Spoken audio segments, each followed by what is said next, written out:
Tous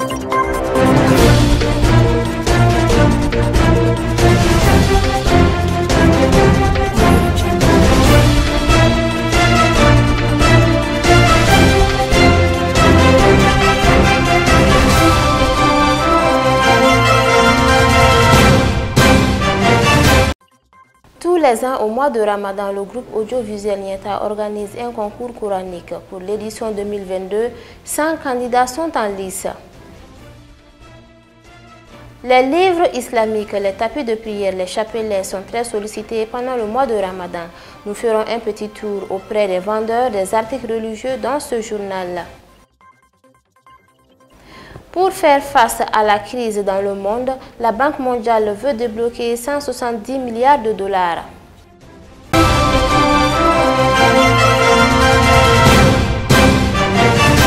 Mesdames et messieurs, bonsoir et bienvenue dans cette édition. Comme je vous en parlais tout à l'heure dans les titres, chaque mois de Ramadan, le groupe audiovisuel Nieta organise un grand concours de lecture du Saint-Coran. Pour cette année, 100 candidats, des filles et des garçons ont été retenus.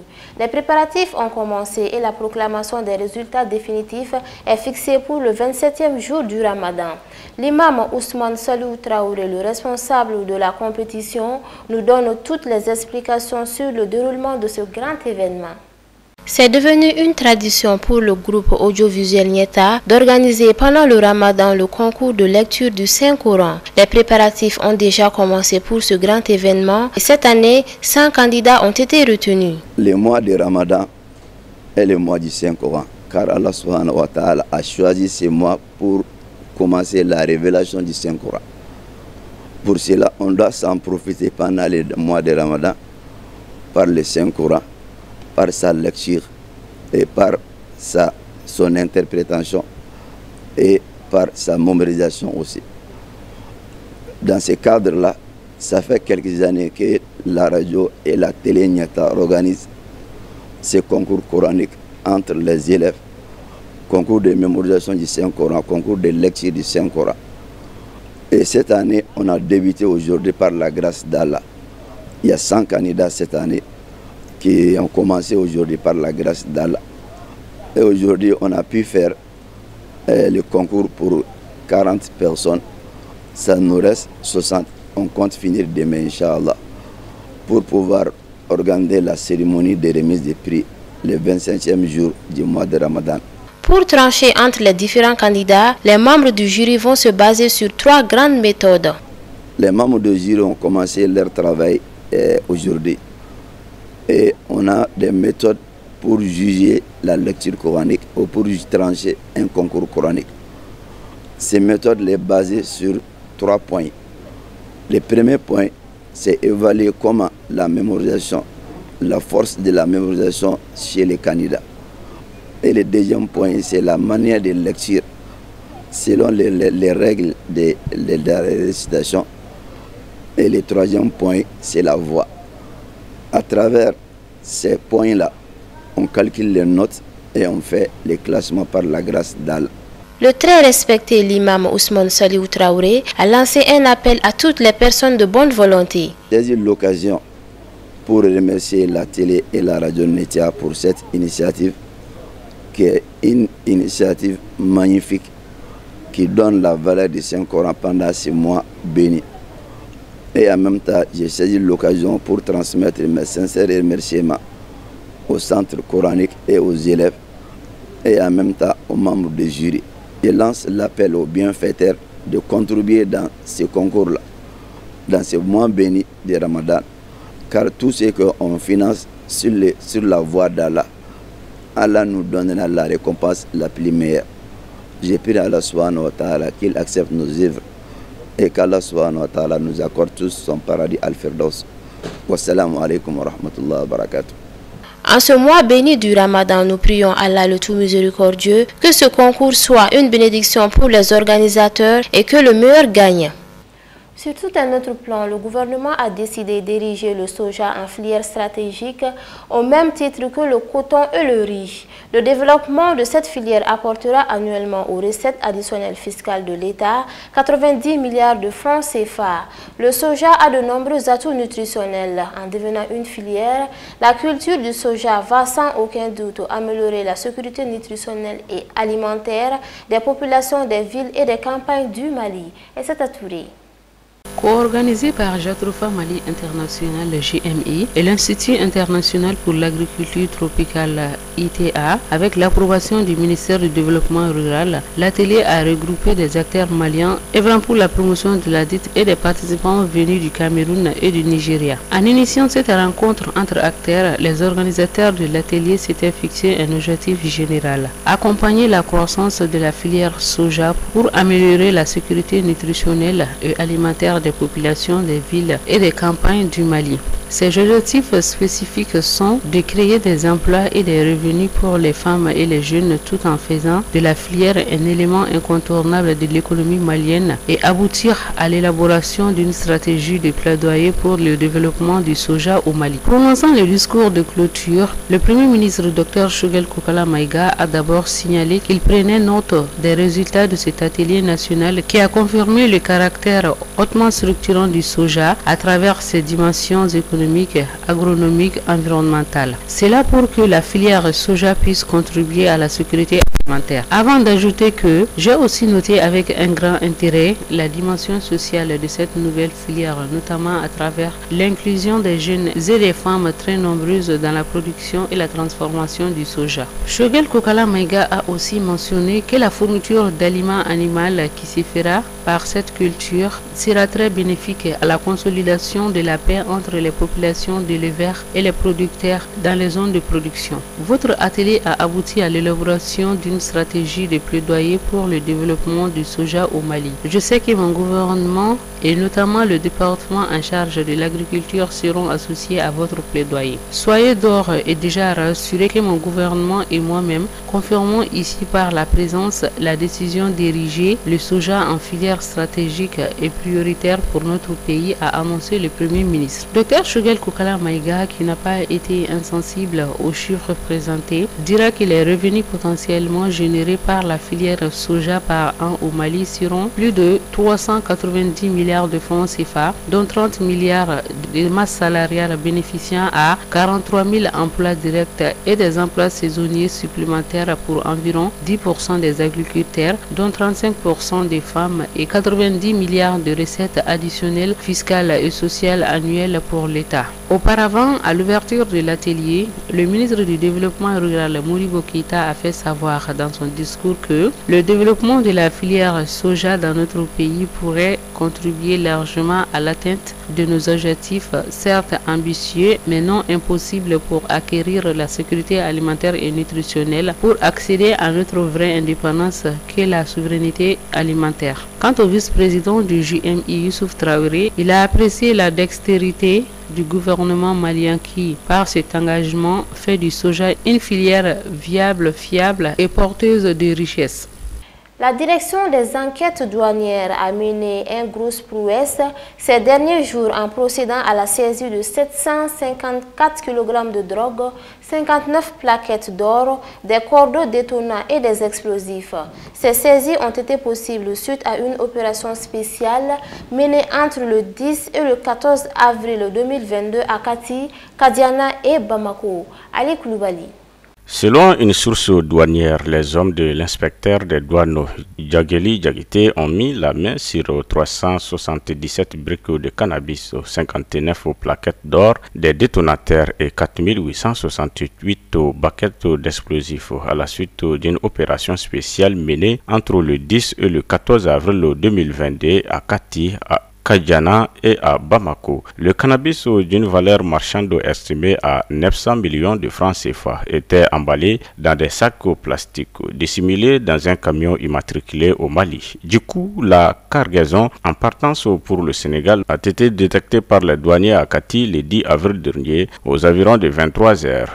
suspect a immédiatement pris la clé des champs de la vie des Gabelous aux mains. Des investigations sont en cours afin de retrouver ainsi que ses potentiels complices. C'est dans ce même élan que le jeudi 14 avril dernier, 11,900 kg d'or ont été saisis dans la localité de Kajana, soit 59 plaquettes d'une valeur de près de 200 millions de francs CFA. C'est une voiture de tourisme de marque Suzuki portant une plaque d'immatriculation ivoirienne qui transportait la précieuse marchandise. Le métal jaune a été découvert dans diverses caches aménagées dans le véhicule après une fouille minutieuse dans la cour des enquêtes douanières. 2 jours plus tôt, les douaniers de la même unité avaient déniché à Manyambogo, en commune 6 du district de Bamako, des cartons de détonateurs et 4868 baquettes d'explosifs.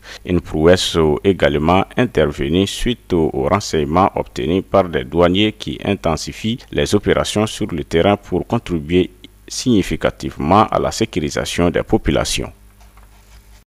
Je vous en parlais également dans les titres, passant souvent inaperçus en temps normal. La vente des articles religieux est la nouvelle tendance durant ce mois béni du Ramadan. Malgré cette période de forte dévotion, les vendeurs des articles religieux font face à d'énormes difficultés. Suivons le reportage.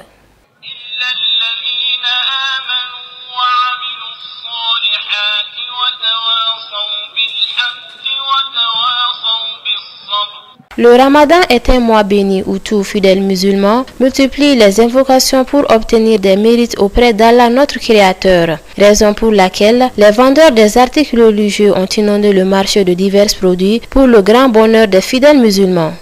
Nous vendons beaucoup d'articles, surtout des chapelets, des tapis, des bonnets, des boubous pour hommes, pour enfants, des robes pour dames, des produits qui concernent un peu l'islam et beaucoup d'autres choses. Je vends des livres et des Corans et des hadiths.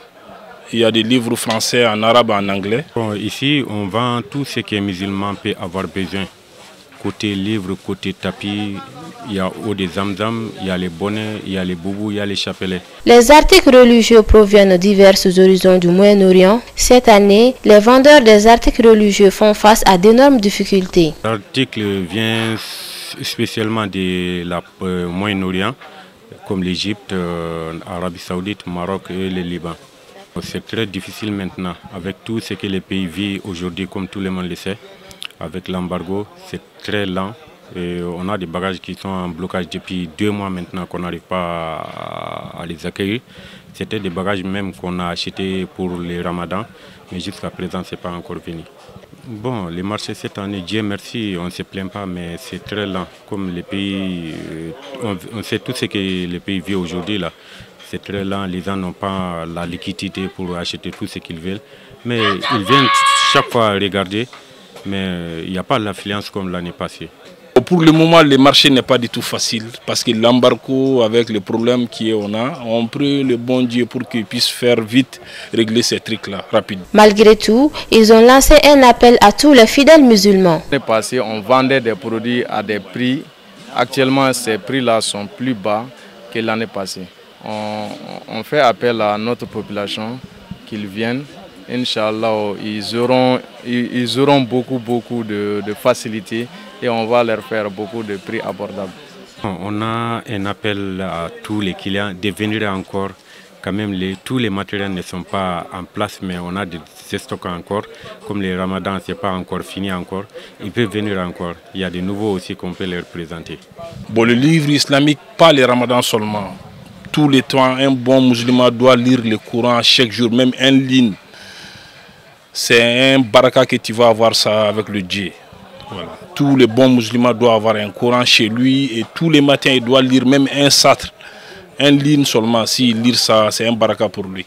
Je dis à tous les musulmans du Mali au monde, maintenant on a beaucoup baissé les prix avec les situations qu'on passe maintenant. Mais Inch'Allah, si les clients sont venus seulement, ils vont avoir le prix moins Inch'Allah.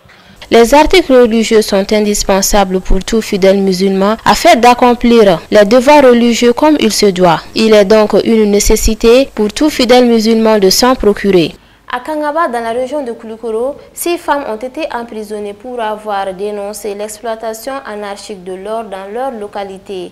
Depuis des mois, ces femmes séjournent en prison suite à un différend avec des orpailleurs asiatiques, selon Mali Actu. C'est à Touré.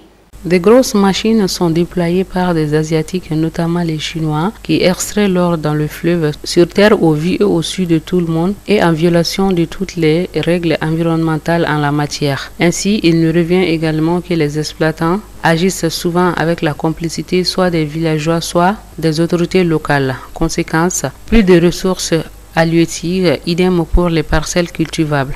C'est le cas de nos jours des habitants du village de Danga dans le cercle de Kangaba, dont les femmes qui ont déployé la matière forte pour exprimer leur ras-le-bol. Elles ont saccagé des machines lourdes de ces Asiatiques car, faut-il le rappeler, en plus de la décision d'octobre 2021 du préfet de Kangaba interdisant ces exploitations illégales, les populations de Danga avaient donné des consignes fermes sur l'interdiction formelle d'exploiter une parcelle censée contenir une quantité importante d'or. La dite parcelle est traversée, selon des sources, par un grand marigot qui alimente en eau plus d'une centaine d'hectares de riz. Ces migrants asiatiques, au motif qu'ils détiennent des documents délivrés par nos plus hautes autorités, ont investi les lieux avec de grosses machines. Conséquence, le grand marigot est bouché à plusieurs centaines de mètres et l'eau n'atteint plus les champs de riz. Les cultures de riz se déchèchent subitement, faisant voler en éclats l'espoir de tout un village. Furieuses devant cette situation, ces vieilles mamans ont mis du feu à 4 boules des Chinois. La gendarmerie s'en est mêlée et a facilité l'acheminement des ménagères chez le juge de paix qui les a jetées toutes en prison en dépit d'un papier du préfet de Kangaba qui interdisant les orpailleurs à mener leurs activités. Sauf que de nos jours, ces dames croupissent à la prison centrale de Kangaba suite à l'interférence des organisations de défense des droits des femmes et celles de protection de l'environnement. D'ailleurs, une grande assemblée générale de dénonciation était prévue avant d'être reportée à la dernière minute. En tout cas, de Kangaba à Bamako, des voix commencent à s'élever pour réclamer sans délai la libération de ces 10 femmes.